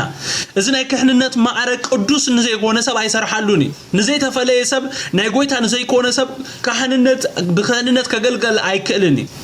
ካብቶም ኣብ ከባቢና ፉልያት ምስ ንኸውን ጥራሂዩ እግዚአብሔር ክሰርሓና ክጥቀመልና ዝኽእል ባዓልኻ ኣብ መንገዲ ኣምላኽ ተዘይለኻ ባዓልኻ ምስ ኣቦ ዝተባኣስካ ዘይ ቅዱስ ተኾይንካ ነዚ ናይ ክህንነት ስራሕ ንምፍጻም ብቆ ኣይኮንካን መጀመርያ እንታን ገብራልና መንገድና ምስ እግዚአብሔር ክነማዓራሪ ያለውና ማለት ስለዚህ ቅዱሳን እዛ ሓድሽ ዓመት ፍቃድ አቦ እንዳመርመርና ኩሉ ክንገብሮም እንደልዮም ነገራት ብናይ መንፈስ ቅዱስ ስክሪን ያሕሊፍና ንግበሮ ስለዚህ ካይ ነገርኩም ከሓልፎ ዘይደሊ ነገር እንደሕርዳ አሎ ኮይኑ እንታይ በዘይ መንፈስ ቅዱስ ነቲ ዘውፃናዮ ውጥናት ክንገብሮምን ክንፍጽሞም ንኽእልና ቅዱሳን እዚ አስተብልዎ በዘይ መንፈስ ቅዱስ ነቲ ዘውፃናዮ ፕላናት ይኹን አጀንዳታት ውጥናት ይኹን ክንገብሮም ክንፍጽሞም ንኽእልና በዘይ መንፈስ ቅዱስ ግና ከመሊሳ ነገርኩም ሶሪ በዘይ መንፈስ ቅዱስ ነቲ ዘውፃናዮ ውጥናት ክንገብሮምን ክንፍጽሞም ንኽእልና በዘይ መንፈስ ቅዱስ ብዙሕ ነገር ክንገብር ንኽእልና በዘይ መንፈስ ቅዱስ ግና ነቲ ናይ እግዚአብሔር ፍቃድ ክንፍጽም ኣይንኽእልና አሜን ቅዱሳኔ በዘይ መንፈስ ቅዱስ ብዙሕ ነገር ክንገብር ንኽእልና ብዙሕ ነገር ክንምርዓው ንኽእል ክንሰርሕ ንኽእል ክንሽቅጥ ንኽእል ክንነግድ ንኽእል ብዙሕ ነገር ክንገብር ንኽእልና በዘይ መንፈስ ቅዱስ ግና ነቲ ናይ እግዚአብሔር ፍቃድ ክንፍጽሞ ኣይንኽእልና ኢየሱስ በዮሐንስ 6:38 ከምዚሉ አነ ፍቃድ እትዝልአኸን ንበር ፍቃደይ ምእንቲ ክገብር ኣይኮንኩን ካብ ሰማይ ወሪደ ዘለኹ ኢሉ ኢየሱስ አገልግሎቱ ሁሉ በፍቃድ አቦ ተኸለለ ሙሉ አገልግሎቱ ድማ ፍቃድ አቦ አገልግሎ ሓሊፉ ንዓናውን ኮሙ ይግበረልና አሜን ኣብ ዘመን ዘለና ክርስቲያናቱን ለከ ከምዝና ኢየሱስ ኣብ ዘመኑ ሁሉ ሐሳብ እግዚአብሔር አገልግሎ ዝሓለፈ ኮሙ ይኹነልና ከምታ ኣብ ላዕሊ ዝበልክዎ አነ ንስኻትኩምን ሰዓብትኹን ከውን ተጸዋዕና ሰባቲና ከምቲ ጸቀይተ ዝብሎ ዝነበርኩ ሰዓበ ድማ አመራሂዩ ዝውከል ኣለዎ ምክንያቱም ህይወቱ ኣብቲ ዝመርሖ ዘሎ ሰብ ወይ ድማ አምላኽ ስለዝውሰን ማለት እዩ ፍቃድ አምላኽ ንምፍላጥ እምበዓር እትቀዳማይ ረቋሒ ሰዓብ ምዃኑ አሜን ቅዱሳኔ ፍቃድ እግዚአብሔር ንኽትፈልጡ እንደሕደልኩም ኣብ ዘመንኩም ቀዳማይ ክንገብሮም ዘለና እንታይ እዩ እትቀዳማይ ረቋሒ ኢለ ዝሓስቦ ሰዓቢ ምዃኑ እግዚአብሔር ይመስገን ንጎይታ ንስዓብ ሰባት ክንከውን ኣለና አምላኽ ድማ ነቶም ዝስዕብዎ ጥራይ እዩ ፍቃዱ ዘፍልጦ ፍቃድ አቦም በዓር ክንፈልጥ ደሊና ካብቲ ደድሕር ድሌታትናን ባሕግታትናን ምስዓብ ተመሊስና ንጎይታ ንምስዓብ ንወስን ሽዑ አምላኽ ፍቃዱ ብመንፈሱ ገይሩ ነፍስ ወከፍና ከፍልጠና አሜን አሞዳታ ጉያና ከንቱ መታን ከይኸውን ሕጂ አካይዳና ንምዘኖ ቅዱሳን ንመርምሮ አሞዳታ ፍርድ ክወሃብ ኮሎ ፍልሊ ዝኸውን አሞንጎቶም ፍቃድ ርእሶም ዝገበሩን ወይ ድማ ፍቃድ ርእሶም በፍቃድ ርእሶም ዝተመላለሱን አሞንጎ ኣብቶም ፍቃድ አምላኽ ዝፈጸሙን ይዝኸውን ስለዚህ ነዚ ፈሊጥና ዳሓር ከይናሓፍር ሎሚ ኩለንትናና በፍቃድ ጎይታ ዝተገዘአ ይኹን አሜን ጸሎትና ኾነ ፍቃድ አቦ ፍቃዱ ኣብ ህይወት ነፍስ ወከፍና ክፍጸም ስለዚህ ምስቲ ፍቃድ አቦና ንሰማማ ነቲ ንጽልዮ ነገር ኣብ ተግባር ንውዕሎ ደድሕር ፍቃድ ጎይታ ንስዓብ ኢየሱስ ጎይታ ኢየሱስ ኣብ ማቴዎስ 7:21 ከምዚሉ ፍቃድ እቲ ኣብ ሰማይ ዘሎ አቦይ ዝገብር ደአምበር ጎይታ ዝብለኒ ሁሉ መንግስተ ሰማይ ዝኣቱ ኣይኮነን ኢሉ ኣብ ቅድሚ ዘሎ ምዕራፍ ኢየሱስ ጸሎት ክምህሮም ኮሎ ድማ ንደቀ መዛሙርቱ ጸሎት መሃረና ኢሎም مسحاتو وانتا إلوهم من قستخا تمتا فأدكا همتي أب سماي كمو دما مدري يخون إلكم تقلي لوهم نيرو ماليسو دما معرف شوعات يسران حدن دما فأد تي أب سماي زلو أبوي زغبر دا أمبر قويتا زبلن خل من قستخا سماي زعاتو أيكونن إلو قدسان نحنا بسمو بمأمان نيزل عالم هيوت رخيب ناينا إذا منهم زي تراتر نغري نايزل عالم هيوت كنركب نسرحو نجر يلن مدحان بيسوس ودي يسوس قويتاي مسدحان ناقنا خنقبرم زقبونا نجرات علو سلازي فقاد أبو عزيو أجد داس زهون فقاد أبو نمفلات كم تزول كوا صعبة خنقون علونا صعبة دما كابت زمر حوزل لسب بزوسم عدم تيزنك أساس سلازي أنا نسخاتكم من فقاد أبو خنفلت كنبركة خالونا يسوس قويتاي مسمراحينا زبز حق زي خنحلف علونا كومو مسنقبر أبو فقادو يفلت أنا مالتي أب كل قعزو ناي هيوتنا من ريحي سلازلينا حنسا فقاد أبو فليت إيلكا تقرفو نجر أيكونن معالتاوي مس منفس قدوس كنزرارب علونا قدوساني أنا نسخاتكم من قبلو مجميرنا هنقبرهم زلونا انتايو كمت نقوش داوي زوس الليو معالتاو مسلايو እግዚአብሔር ይመስገን አሜን ንጉስ ዳዊት አብ መዝሙር 143 ቁጥር 10 ከምዚሉ ጸልዩ ንስኻ አምላኸ ይኻሞ ምግባር ፍቃድካ ማሐረኒ ሰናይ መንፈስካ ብቆነ መንገድ ይምራሐኒ ኢሉ እዚ ጸሎት ንጸልይ ቅዱሳን አሕዋቴ ናብዙ ጸሎት ንመለስ ከምዛ አይነት ጸሎት ንጸልይ ቅዱሳን አሕዋቴ ንስኻ አምላኸ ይኻሞ ኢሉ እግዚአብሔር ይመስገን ምግባር ፍቃድካ ማሐረኒ ሰናይ መንፈስካ ብቆነ መንገድ ይምራሐኒ ኢሉ መዝሙር 143 ቁጥር 10 ኢየሱስ ክርስቶስ ጎይታይ ጸሎቱን ድሌቱን ልቡ ሓደ ስለዝነበረ ድማ መጽሐፍ ቅዱስ ብዛዕባ እዚ ፍቃድ ጎይታ ምግባር ክማሃር ድሌት ዘሎ ንጉስ ዳዊት ጽሕፈልና ኸሎ ከምዚሉ ዳዊት በዘመኑ ንፍቃድ አምላኽ ምስ አገልገለ አረፈ ናብ አቦታቱን ተጸምበረ ጥፋት ካረ አይብለና ዳዊት አብ ዘመኑ እንታይ ድሌቱ ነይሩ ቅዱሳኔ ምግባር ፍቃድ እግዚአብሔር ዝደሊ ሰብ ነይሩ አብ ኩሉ ነገር ፍቃድ ካዲ ዝብል ሰብ ስለዝነበረ እግዚአብሔር ይመስገን አብ ዘመኑ ፍቃድ አምላኽ ምስ አገልገለ ተባሂሉ ኢየሱስ ክርስቶስ ጎይታይ መዝሙር 143 ኩሉ አነ ክገብር አይከልኒ ሰባኻይ ጻሓፋይ ገለ ኸውና አይከልኒ ክትጽሕፉ ዘለኩም ንስኻትኩም ነይሩ ማለት እዩ ስለዚህ ነዚ አብ ግብረ ሐዋርያት 13 ክንረኽቦ ንኽእልና ነዚ ዳዊት አብ በዘመኑ ፍቃድ አምላኽ ምስ አገልገለ አረፈ ናብ አቦታቱን ተጸምበረ ጥፋት ካረ አይዝብል ማለት እዩ ኢየሱስ ክርስቶስ ጎይታይ ስለዚህ ድሌትና ፍቃድ አምላኽ አብ ዘመንና ክንፍጽም እንድሕር ኮይኑ ቅዱሳን ኩሉ ሰዓት በመንፈስ አምላኽን ምራሓሎና ዳዊት እንታይ ኢሉ ንስኻ አምላኸይ ኢኻሞ ኢሉ ምግባር ፍቃድካ መሐረኒ አሜን ምግባር ፍቃድ እንመሐሮ ነገር ይቅዱሳኔ አሜን ዶ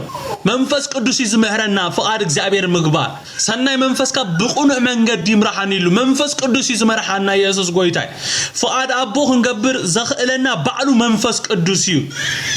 ስለዚህ ከምትና እምነት አቦታትና ንሕናውን አብተን ዝተዋበና ዘመናት ፍቃድ እግዚአብሔር ክንፍጽም መታን ንመንፈስ ቅዱስ ጽንበሎ ገጽ አምላኽና ድማ አብ ጸጽባህ ንድለ ኢየሱስ ክርስቶስ ጎይታይ መዝሙር 143 ቁጥር 10 ኢለኩም ኢየሱስ ጎይታይ እቲ ዝመርሕ እቲ ዝምህር ንኹሉ ክንገብር ክእለ ዝበና ባዕሉ መንፈስ ቅዱስ ይሞ ምስ መንፈስ ቅዱስ ንጣበቅ አሜን ደ ቅዱሳኔ እንታይ ኢሉ ዳዊት ንስኻ አምላኸ ኢኻ ብጀካኻ ካለ አምላኸ ይብለይ ስለዚህ ምግባር ፍቃድካ መሐረኒ ክመሐር ድሌት አለኒ ሰናይ መንፈስካ ድማ ብቁኑዕ መንገዲ ይምራሐኒ እዚ ትድሌት ኢሉ ስለዚህ ጸልይ ዝነበረ ሰብ እዚ አብ ዘመኑ እግዚአብሔር ይመስገን አብ ዘመኑ ፍቃድ እግዚአብሔር አገልግሉ ሐሪፉ ማለት ስለዚህ ቅዱሳን እንታይ ዝብለኩም ዘለኹም ወዳታ እቲ ዝመርሐና እቲ ዝምህረና እቲ ንኹሉ ክንገብር ክእለ ዝበና ባዕሉ መንፈስ ቅዱስ ይሞ ምስ መንፈስ ቅዱስ ንጣበቅ አሜን ከምቲ ክንኮኖ ዘሎና ንኹን መራሕቲ ንኹን ተመራሕቲ ኩላህና ነቲ አብ መራሒና መንፈስ ቅዱስ ክንስዕብ ኢና ተጸውዕና ነቲ በመንፈስ ተመሪሑ ዘይመርሕ እንድሕሪ ክትፈልጥ ደሊኻ ባዕልኻ መጀመሪያ በመንፈስ ቅዱስ ክትምራሕ ጀምር ሽዑ ትርክታ ልብ መንፈስ ቅዱስ ተደምጽ መንፈስ ቅዱስ ኩጉሂ ኮሎ ትጉሂ ማለት እዩ ከሕጎስ ኮሎ ትሕጎስ ማለት እዩ ነቲ መንፈስ ቅዱስ ደልዮ ነገር ድማ ትፍጽም ማለት እዩ ኢየሱስ ክርስቶስ ጎይታይ ስለዚህ አሞዳታ ክብሎ ዝደሊ እንታይ እዩ በተን ተሪፈን ዘለዋ አመታትና በተን አብ ቅድሜና ዘለዋ አመታትና ከምቲ መራሒና ኢየሱስ ክርስቶስ ፍቃድ አቦ አብ ምድሪ ፈጺሙ ነቦ ዘኽበሮ አነ ንስኻትኩም ድማ ከምኡ ፍቃድ አቦ እንታይ ምዃኑ እናመርመርና ፍቃዱ እንታይ ምዃኑ እናሓተትና ዘመንና ከምኡ ንፈጽሞ ጎይታ ይባርኩም ጸጉ ይብዛሓልኩም ወዲኤለኹ የዳውኩም አልዕሉ ጸሊና ክንውዲና